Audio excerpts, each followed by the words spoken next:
A broken man can only serve to break generations of women. When we see women who do not know how to really choose a healthy man, it's because most of them have not had that paternal example at home, which is where it starts. I had to readdress my views and even my definition of manhood and what a husband is. Men feel like, well, feminine energy is for a woman, and women feel like, well, masculine energy is for a man. Not realizing that we always vacillate in and out, but not necessarily in healthy ways. Guys, let me welcome my good friend, RC Blakes. RC, how you doing, man? I am absolutely fantastic, sir. On top, going higher.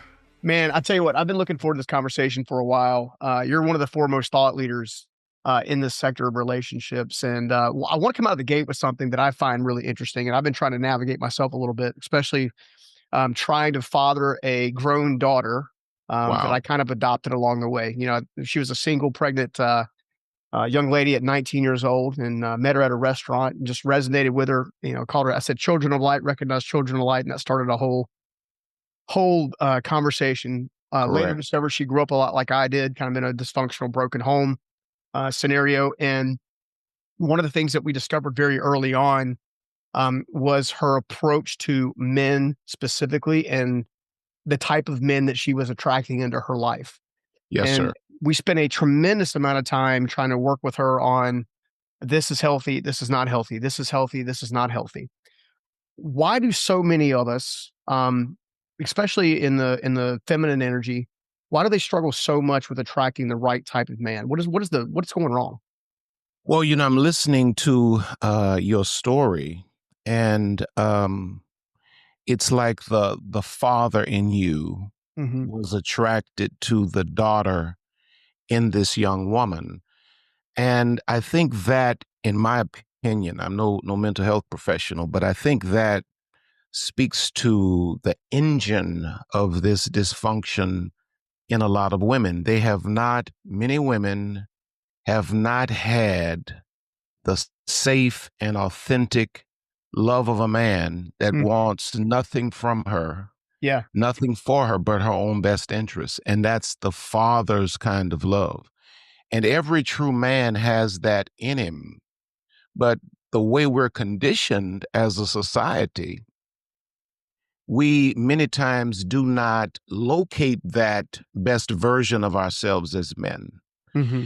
And a broken man can only serve to break generations of women. And so when we see women who do not know how to really choose a healthy man, it's because most of them have not had that paternal example at home, which is where it starts. Yeah, no, I think that's really important. In fact, I was thinking back. I won't share my daughter's story without her permission, but I know that I was very intentional when I was trying to kind of step into a father like role with her, as to Mhm. not even go as far as even hugging her until there was enough trust where she came to hug me. You know what Correct. I'm saying? And it's almost like with the males, she's dating a great young man now, which is fantastic. Um, However, one of the things that I've seen up until that point, her and other people, and myself included, really, I had a heck of a time attracting in negative type relationships early in my I guess journey as well. But Yeah, one of the things that I noticed was that she would attract in people that she thought could fulfill a need rather than being a whole person on the inside. Talk correct. to me a little bit about that, because that seems to be a common trend I bump into all the time. Well, what happens is what I've come to discover that happens in the heart of a woman is when a woman has not had the paternal deposit of a father's love, she then seeks that affirmation, that validation from her relationships with men. Well, then the plot thickens. Men, in most cases, will only serve to disappoint, break her, disapprove of her, reject her. So then the woman is psychologically caught in a thing I call the approval trap, Hmm. where she's constantly searching for a man to say, "You're enough. I love you. You're of Mhm. value." And it moves from one relationship to the next, and it's like chasing the carrot. Mhm. It's never going to fulfill. Yeah. Well, it also seems to me that one of the things that I've seen is when you're not getting that, I'll call it male versus female energy, right? We all Correct. possess both. I Yeah. find that we're supposed to operate in a healthy relationship and probably a larger dose in one or the other. Correct. One of the things that I've seen specifically, and this is just across the board, is there's been confusion about what a healthy dose of male energy versus female energy and who's supposed to operate in that role or that responsibility. It's more confusing now than I think it's ever been. And I say that Absolutely. to say that I've seen young ladies who aren't getting their needs or their needs met, so to speak. They actually will step into more of a masculine position, which then tends to repel the kind of man they're trying to attract. Correct. Correct. And it becomes almost an angry kind of energy that these young ladies display. And I think you said it so well. First of all, when you think about the way I was raised, at least in terms of what I was taught masculinity meant, there was no way in the world I would have ever admitted that feminine energy resides in somewhere in RC Blake's. Yeah. You know what I'm Yeah, saying? yeah. You just don't do that. I had This to is learn I heard to learn the same lesson. yeah, and honestly, to be quite honest with you, it's been hard to actually say it, even though I know it, Yeah. because of my conditioning. And so, as we evolve and as we grow, we begin to understand, that synchronization between a man and a woman. I Mhm. was just thinking about my relationship with my wife, and I Mhm. watch intentionally now. I watch intentionally how my wife takes care of a lot of business for me, or Mhm. for us, should I say. She handles most of the business. Mhm. And so I watch her and I watch how she moves in and out of that masculine to feminine. She'll be Mhm. in her office in the house and I can hear her taking care of business. And it's like, no, you're not going to do it this way. We're going to do it this way. And I don't want, hey, if Yeah. you can't do it the way I want it, let's just forget about it. And then she'll leave right out of that office and she'll come to whatever part of the house I'm in. And she's like, babe, what do you want for lunch? Wow. And I see how that energy shifts. And as a man, as a Mhm. healthy, evolved Christian man, Mhm. I understand now that there are seasons in my life, in our relationship, where I have to serve my wife. Mhm. When we talk quite a lot about women submitting to men, Yeah. but submission is a fruit, Mhm. while the honor of the man is the root. Mhm. It's the seed that gives birth to the fruit. And so even in terms of leading my home, leading my family, there are occasions where I recognize that my wife is best in leading this particular aspect. Mhm. And I submit to that and I allow my wife to lead.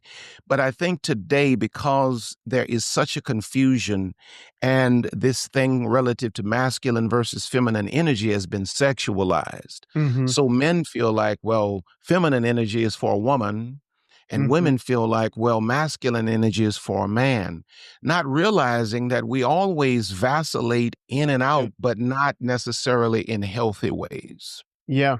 I had I think a mutual friend of ours, John Gray, recently on the show, who did Men Are from Mars, Women Are from Venus, and a bunch of other books. Wow. And we spent a lot of time talking about duality and the male versus the female.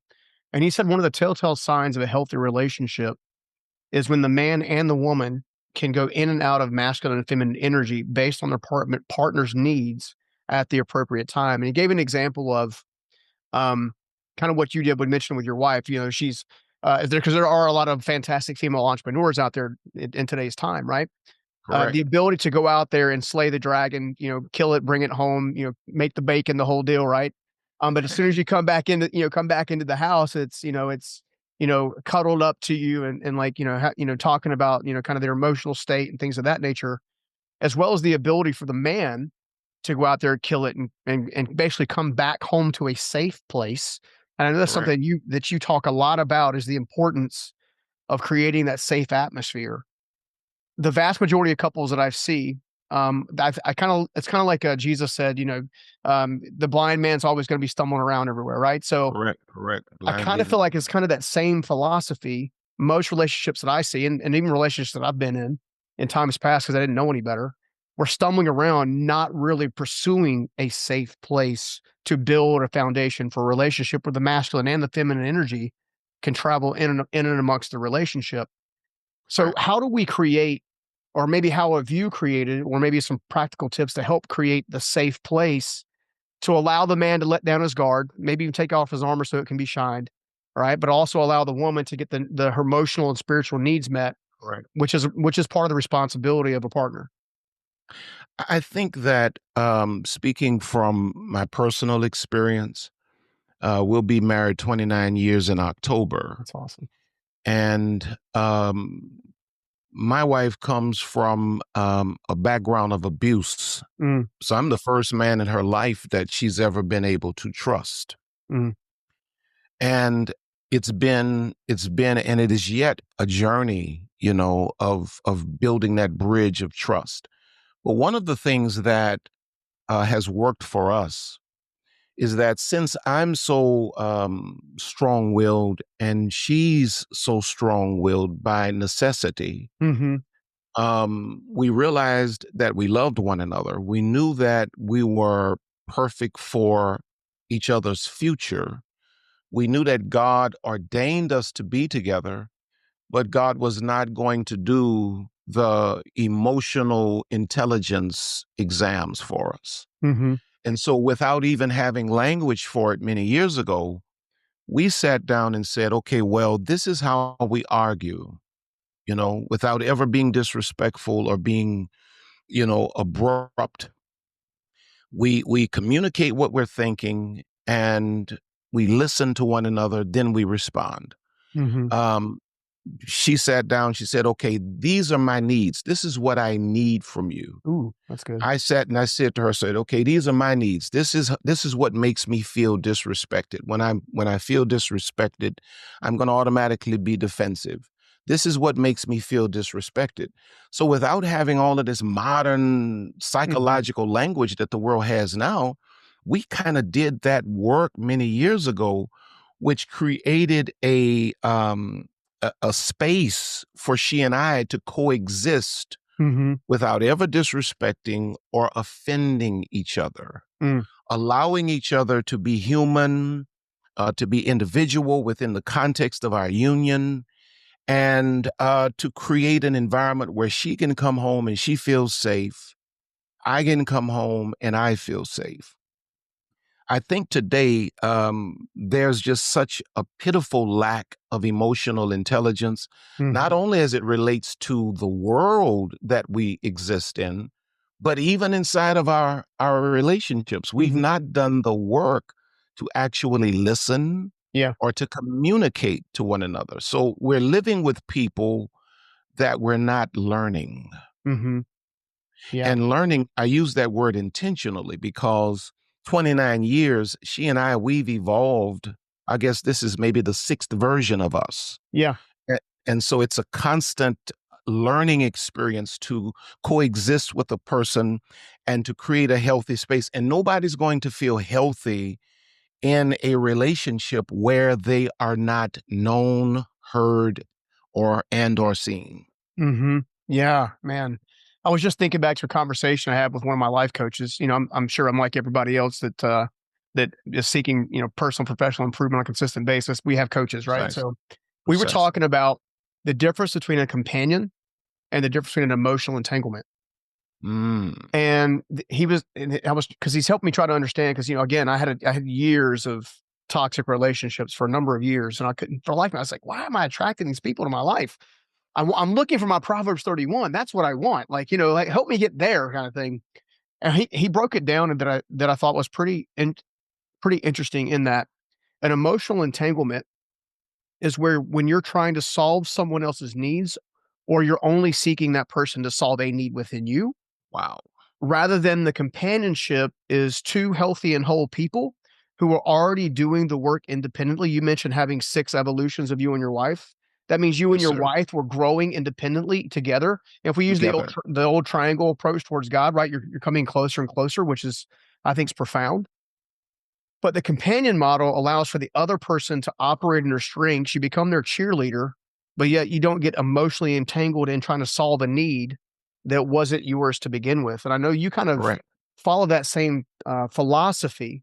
How did you discover that along the way? Because in studying some of your work, you and your wife's work, you guys really have done a lot of work, especially with helping the future brides to be, or current Correct. brides, if you will, women specifically. Um, how did you guys find your direction with that theology and then helping that particular tribe? Well, it really came out of um, me understanding the depth of the pain that my wife's history Mm, produced within her. And I was kind of fumbling the ball early on in our marriage because I was trying to fix those things in her. mhm, I was trying as her husband, I was trying to do what only God could mhm. do in her. You know what Yeah, I'm saying? This yeah. was a work that she and God had to work out together, and all I needed to do was just assist. I didn't Mhm, need to go up for the dunk. I didn't need to score. I just needed to assist. I needed to be in place mhm. to support my wife through her journey. I didn't need to push her. I didn't need to pull her. I didn't need to do anything. So I fumbled the ball in that I was trying to be for my wife what only God could be.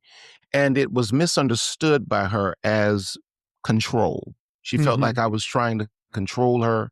She felt like my trying to push her into a state of healing, was trying to manage her. And so I soon realized that this is a personal work that has to happen in her. And then I also simultaneously realized that I had to readdress my views and even my definition of manhood and what a Mhm. husband is. And so it was there that we started getting this understanding of the two holes. It's the illustration we use is like a marriage or union Mhm. is like a pair of shoes. Yeah, You you can't, if you go to the store right now and you buy what you think is a pair of shoes and you open the box and one shoe is whole but the other is just a sole, it's not a pair. yeah. That was an illegal transaction. They did not sell you a pair of shoes. Mhm. It's only a pair when there's a whole and distinct right shoe versus left shoe, whole and distinct. And then somebody has the brilliant idea of putting these two whole individual entities together into a box Mhm. and to sell them as a pair to Yeah. perform a mission that's greater than either individual Yeah. purpose. And so we have to do the work to make certain that I'm a whole right shoe. I'm a Mhm. whole man. She has to do the work to make certain that she's a whole left shoe. She's a whole woman. And then we live in the context of this boxing called marriage or union. But Mhm. it does not work if we don't continue to do our individual work to show up as whole individuals for each other. Yeah, man, that's powerful. I was actually thinking too that occasionally, um, you have a whole shoe who falls for a shoe with tacks on the inside of the foot, right? Call it the toxic masculinity or the toxic feminine energy, because it'd be both. Correct, correct, Um, correct. I think it seems to me that people find themselves in that situation. I was one of these people, so I get to call myself out. Me, Um, so was I. that you it's because you rush into the next relationship. You never really take time. I call it minimum now. Even with my daughter a long time ago, when she wanted to date this young man, I said, just give yourself 6 months of solitude. Yeah, 6 months of solitude, 6 months of you praying, you fasting, you reading, correct, listening to podcasts. Like, go figure out who you are before you try to force fit yourself into somebody else's mold. correct. Do you find that as being kind of the same thing? As that's what leads us towards toxic energy of other people? Is that we're rushing into it? I absolutely believe it, and I'll share some personal experience of my own. My wife is the first woman in my life that I've ever been faithful to. Mm, Never intended on being faithful. Never felt like I could be faithful. Never really saw faithfulness modeled a lot. But for my father, who had a real spiritual experience in his life and transformed, but even after I saw his transformation, I was committed to living the life I wanted to live. mhm, And so God really got a hold of me at a very young age. And I realized the purpose on my life, but my lifestyle was not aligning with that purpose. mhm, And so I met Lisa, my wife, and we were dating for some years. And I said to her, because I had gotten to this point where I knew my purpose, and Holy Spirit had really done some things in me that all of those things in my flesh, those vices, were really subjected to the power of the Holy Spirit. So I said to Lisa, I don't think that I'm going to ever get married. I actually had the idea that I would just do ministry as a celibate preacher for the mhm, rest of my life. Here I mhm. am, this 20-some-year-old guy thinking I'm going to be celibate for the rest of my life. So I told her, I said, hey, I'm glad it worked out for you because I don't that'd have been tough. that would have been probably impossible, might be the word. Yeah. And so I said, I know you're a wife. I said, so you should move on. She said, okay, cool. I'll move on and I'll let you have your journey. Can I tell you that it was during that time of solitude, because Mm, I released Lisa with no intent of ever having another. I didn't have another girl, none of that. mhm, It was just me and God in ministry. And I was mhm. doing exactly what you just got through talking about. Yeah. I was studying the word of God. I was worshiping. I was digging into God's purpose for me. And then it's like at the appointed time, I go by my mother's house and my mom says to me, she says, where's Lisa? I haven't seen Lisa for a while. It had been a year since she had seen Lisa. I said, well, I told Lisa to go on. I'm just going to commit myself to ministry. And my mom says to me, like only moms can say, boy, you're not going to be able to be faithful. You're going to be sleeping around. You're going to be doing things you're not supposed to do. You need a wife. Mm, She said, mm, go and find Lisa. And I said, now, Holy Spirit, is she right? Holy Spirit said, yeah, Lisa's your wife. But my mm, point is this: it was like God had to send me through that season of isolation. Watch mhm, this, where I knew and I felt in my heart that God was enough for me. mhm. And that I didn't need Lisa to help me to circumvent my vices or to Yeah. bring a sense of fulfillment to me. And it was then that God made it clear to me and approved of me and Lisa's marital covenant. So many people don't have that personal time Mhm. to connect with the Creator, to connect with God, and to discover themselves. Yeah. And so we enter into these relationships with expectation that Lisa's going to give me what only God could have given me in that time Mhm, of isolation and consecration, or Robert RC is going to give me what only God could give to her as Lisa. I try my best to talk people into taking that time between mhm. relationships. Most don't listen to me, Yeah. and they fumble one relationship after another, after another, after another. The greatest way to have a great relationship is to discover the one you have with yourself and your Mhm. creator. Mm. And that sounds like a whole lot of, hyperbole coming from a Yeah. faithfully and happily married man, but it was the greatest season of self-discovery and connection to God in my life. Yeah. It was when I had no relationship. Yeah. I was just thinking about some of God's generals, looking at King David. He learned to be a king while in a cave. Come on, man. You know what I'm saying? And I Yeah, was thinking through that, one of the things I think there's a big difference between solitude and isolation. Isolation is solitude with disconnection, and solitude is like real truth. It's you with God, it's that's you working, awesome. it's you reading, it's you watching, it's you going, and a lot of people will like think, that. well, if I don't jump into another relationship, what am I gonna do with all this energy and all this time? Right? It's like, I'm reading John Gordon's new book, The One Truth. He's a good friend of mine Hmm. right now. I've probably read probably 10 or 15 books in the last, 3 or 4 weeks as I'm now walking out this journey of like, okay, I want to make sure Steven is good. And this is the first time in my life that I haven't felt the need to be on a dating app. That I haven't felt the need because now it's like, if I'm meant to be single, I'll be single. If I'm not meant to be single, that's okay too. Correct. But God will bring whoever this person is in the future to me in that direction. You know what I'm Correct. saying?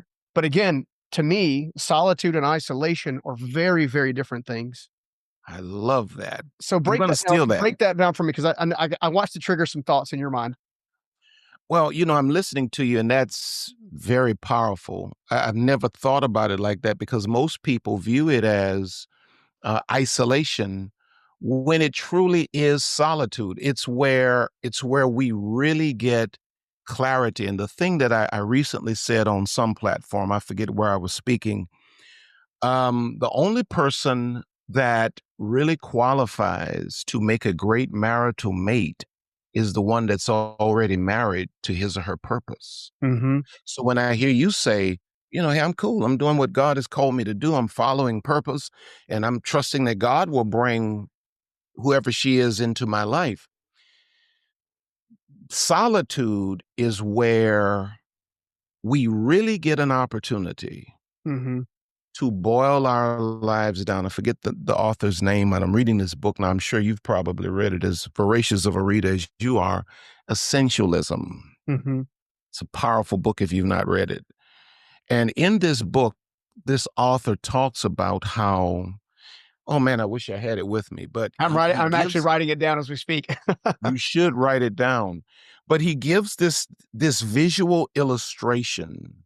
This is what I'm just trying to highlight, the power of solitude and really spending time with God and yourself. He highlights, he makes this circle, and he has two circles, one here, one here. These circles depict the totality of a person's life. Mhm. The first circle is a person that never found what is or what was essential to them Mhm. because they never had that solitude. They always viewed solitude as isolation. Mhm. And so with this circle, he has little arrows that just extend just so far, minimal progress going all the way around the circle. Mhm. That depicts a person's life, what a person's life looks like when they don't find what is essential. They find themselves accomplishing very little of a lot of very little. Mhm. Then he shifts the illustration to a person who has found the thing that is essential to them, their reason for being, their purpose, the thing they have to individually be married to before they Mhm. can really qualify to be someone's mate. And there's one arrow stemming from this circle, and it extends the length of the page. Mhm. Same amount of energy in both lives, Yeah. but the direction and the intention made all of the difference in the world. Well, when I spent that time in solitude, not defining it as isolation, it was there that God made clear to me the things that were essential for my life. Watch this. This is how I also confirmed further that Lisa was not just a woman I was attracted to. Mhm. She was not just a woman that was a friend. She was not just a woman that I liked, but she was a woman that was a purpose partner. Mm. But so many of us, because and I love it, man, because we define, um, you know, that time alone as isolation, we miss the value that that Yeah. season is to bring into our lives. Hey guys, I hope you're enjoying the show. Steven Scoggins here. I've got something that I think is actually going to blow your mind. Imagine taking your life and your business to the whole another level. I'm talking about an 8-figure level and beyond. You see, you've been working your butt off to build your business to where it is now. But what if you could work smarter, free up more time, make more money and impact along the way? How much would that be worth to you? You see, I can prove that basic steps, basic mindset shifts, and subtle changes can make the biggest difference. I want to introduce you to the 8-Figure Mindset Makeover. It's absolutely free and it's here for you. It's a powerful summary of my top strategies that help propel me from the streets, if you will, to upwards of 9 figures and quote unquote success as we like to chase it. This is more than just tips, though. It's a complete mindset overhaul with simple hacks that you can apply today to begin working on your unprecedented heights in your own business. I would like the honor to share these types of things with you that turn my dreams into reality so you can experience the same type of joy and freedom that I now get to live out in my own day. In other words, it's time for you to build your own unstoppable enterprise. And if you're really ready to take it to the next level and elevate your life and your business, this is an absolute game changer for you. So if you want to take advantage of this free resource, simply go to the show notes and click the link, or you can go to stevenscoggins.com/8-figure. That's stevenscoggins.com/8-figure. Until then, much love. God bless. Let's get back to the show. Take care. Solitude versus loneliness. The difference between the two is intent. Intent. Right? Solitude, you're going into with the intention of being alone with your creator, alone with resource, alone with finding yourself, asking the question, what is essential to me? What is essential to, what is my value? What do I Correct. value? What do I believe?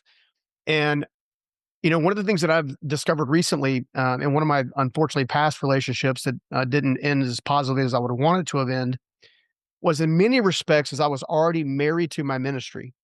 Yeah. Right? I was already like, God has asked me to do this. Correct. If you're going to cause me to choose between one or the other, that doesn't align, kind of thing. And what I just heard you say was it's your purpose partner, which means if your ministry is called to do this, and everybody has a ministry of their own. Some it's father, mother, some it's speaker, author, business owner, Correct. bus Correct. driver, you name it. There's a ministry for everybody.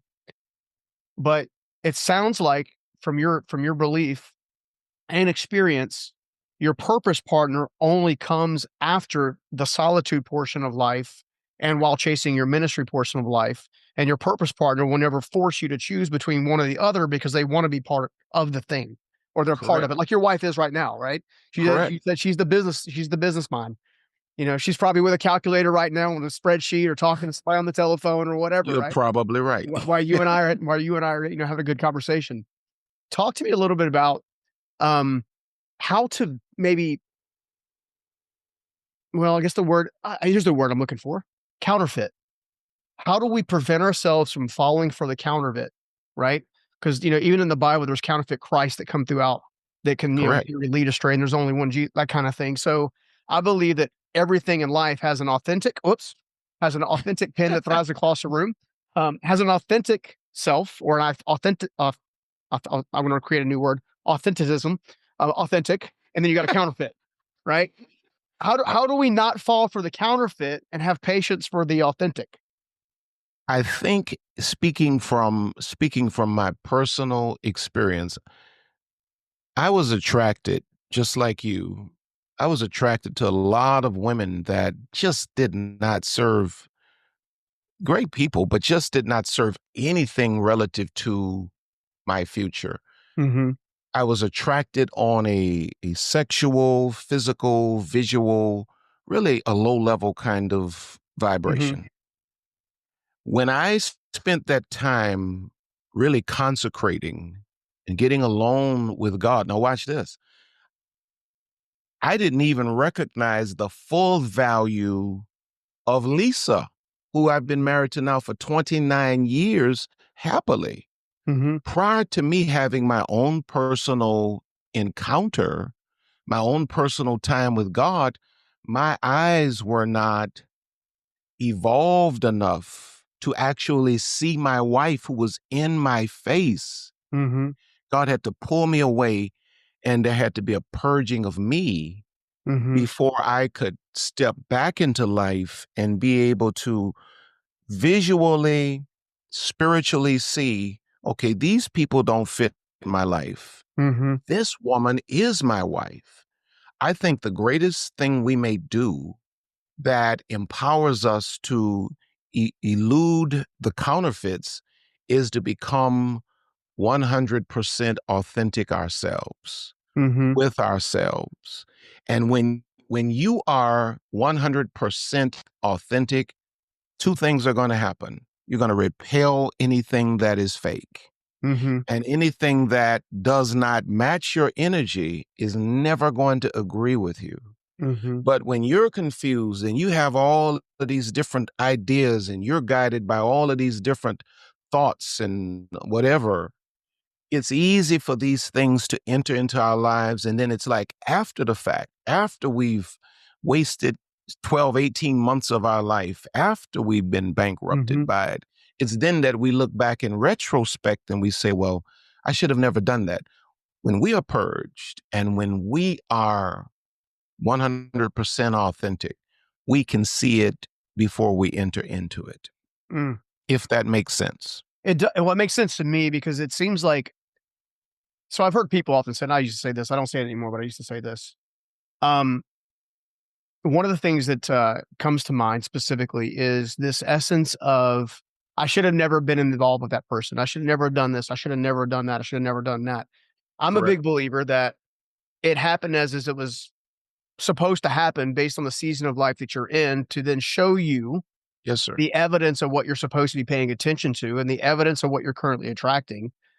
Therefore, it's a tool, not a resource.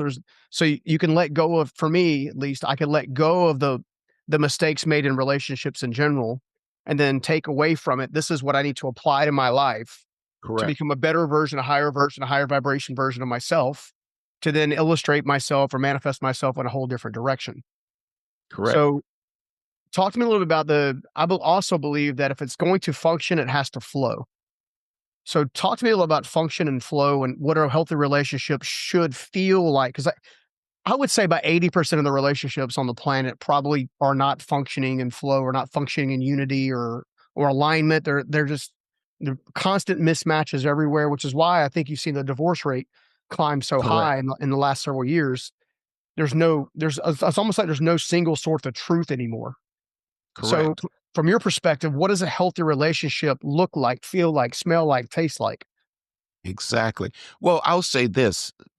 First of all, there is no cookie cutter model. Like Mhm, I see people on social media, everybody says, well, relationship goals. They'll see, well, Lisa and I celebrated 28 years last October. We'll be celebrating 29 years this October. And they'll put relationship goals. I want to be like you all. No such thing. mhm, Every relationship has to find its own rhythm. mhm, Now, what that means for me as a man inside of my relationship may not, more than likely, will not be what that's going to mean for you as a man inside of your mhm, relationship. So it's personal, it's individual. It has to grow. You cannot, I see people that brag about, how many years they've been married, but how many of those years have been happy? yeah, And it's miserable to be confined to a relationship where there is no growth. I have a little plant here. I'm trying to figure out what to do with it. It's just green enough. mhm, It doesn't really seem like it has life. The leaves won't stand up. It's not really growing. It's in a whole pot by itself. I'm watering it. I'm doing all of these things, and it's just barely hanging on. I'm trying to figure out if I'm gonna throw it away or not because it's not producing. A relationship should grow. It should evolve. I just said Lisa and I have had about 6 evolutions in mhm, our relationship over 28 years. mhm, A lot of people I know who've been married as long have not evolved, mhm. and they're miserable in the confines of their relationship. Would you Your say that relationship. Go would you ahead. say that that's a possibility of being, and again, I'm trying we're using some, biblical terminology, but I'm also trying to find the right way to help people. I believe if we all choose, if we will focus on ourselves, we'll make better choices. If we choose better, we'll have better and be better. Um, this principle of unequally yoked. It sounds like you and Lisa are equally yoked, not just because of Correct. God, but because you've both been pursuing your elevation. Whereas someone may have entered into a relationship at the same vibrational level early on, one chose to grow, one chose to stay still or retract. Now that's created an unequal yoking, so to speak. Would you say that there's any truth to that possibly? I think that there's a whole lot of truth to that because Lisa and I got together for far more than we shared the same faith or we went to the same church or we liked each other specifically. I went back after a year and a half and I apologized to Lisa and I asked her to marry me. And we got married within, I think, a month and a half or something like that. Mhm. I went back specifically because I knew that Lisa fit my future. Intellectually, we were on the same frequency. We conversations Mm. are yet exciting with my Mhm. wife when she has time to talk. Yeah. I enjoy her company. We don't necessarily have all of the same hobbies, but we both learn each other's hobbies and we have things we share together. The camaraderie is unbelievable. When you start thinking about the concept, the biblical concept of being equally yoked, a lot of folk think that just means, well, We both I love have, Jesus. yeah, I have this Yeah. Bible. We both love Jesus. We go to the same church, and that's enough. That is not enough Mhm. because marriage is more than spiritual, it is business. Mhm. It is the business of life. It is the business of doing life together with one person for the rest of it. It's Mhm. it's financial decisions, it's raising children, it's making tough choices. It's going to be hard to do that with a person just because you got a Bible and you go to the same church. This person needs to be intellectually compatible. They Mhm. need to be committed to the growth mindset as much as you are. Mhm. You can't be reaching for the penthouse while they're satisfied in the basement. Mhm. There has to be a shared vision of what the future looks like. My vision has to be able to encompass my wife's gifts. Her desires have to be able to encompass. There's so much more to it than we love Jesus. We go to the church and Mhm. we're gonna make a great run of it. Yeah. Mm-mm. Temperaments, Mhm. all of these things play into being equally yoked, especially in terms of a marital relationship. See, I knew I was gonna love talking to you. Yeah, you think about you think Yeah. about even we get married thinking that, well, and I have to bring this up since we're here. Well, she's like the most she's the sexiest woman I've ever met. I'm just going to enjoy Mhm. having making love to my wife for the rest of my life. Can I tell you that lasts all of about 6 months, maybe 6 months, Yeah. and then the business of life really kicks in. Yeah. All of a sudden, there's And that bills to pay, there's people to move around, there's traveling to happen, yeah. children sleeping in your bed, that Mhm. your wife has babies and the baby stays in the bed for 5 years after she's born. I won't call any names. You know what I'm saying? Yeah. There's so much more to it, man. Mhm. And if it were not for all of the other things, the subsurface things, Mhm. um, that play into our chemistry, there's no way in the Mhm. world our relationship would work. Doesn't matter that I love God and that I'm a man of Mhm. God and she loves God. If we didn't have all of those other things in place, my honest testimony could not be that we've been together going on 29 years Yeah. happily. Yeah. And I put happily because a lot of folks think they're gonna get a prize just for hanging out together. Being together 29 years miserably is nothing to celebrate. We've been Yeah. together 29 years happily, and it's been because of those other factors. Same financial philosophy, Mhm. similar philosophies relative to how we raise children. Mhm. All of these things, man, the list goes on. Yeah. No, that's why I wanted to bring it up is because, sometimes we'll get introduced to people, in our through our friendship channels or whatever. Maybe it's church, maybe it's business, maybe it's in the public, and you might jive on three or four things, but Correct. there's like 15. We'll call it 15 major ones. There's probably more than that. I'm just using a random number, but there's 15 major ones, right? And those 15 major ones, you're saying yes to three, and if you settle, you're saying no to the other 12, right? If you say no to the other 12, then you're going to end up in unfulfillment. And I would dare Correct. say with enough unfulfillment over time, one or both parties are going to become toxic to the other person. Correct. So, in that same vein, one of the final questions I have for you while I got you is let's talk about a little bit about what toxic masculinity looks like. Selfishly, for my daughter, selfishly, also because a huge chunk of our audience, about 60% of our audience, even though they're highly successful entrepreneurs and business owners and aspiring leaders and achievers, are Yeah. female. Um, I want them to have wholeness. I want them to have great relationships and great businesses, all of that rolled up into one. And as someone who has been attracted to toxic femininity, um, Correct. I assume that there's telltale signs of toxic masculinity, and we need to give them the signs, if you will, to follow the seasons to say, yeah, I'm not moving any forward. I'm good. Yeah. Well, I think toxic masculinity starts with the energy of a man. Hmm. Um, when a woman is around a man, if you're paying attention, there's an energy that a healthy man produces, which is restful. Mm, A toxic man will produce an anxious energy.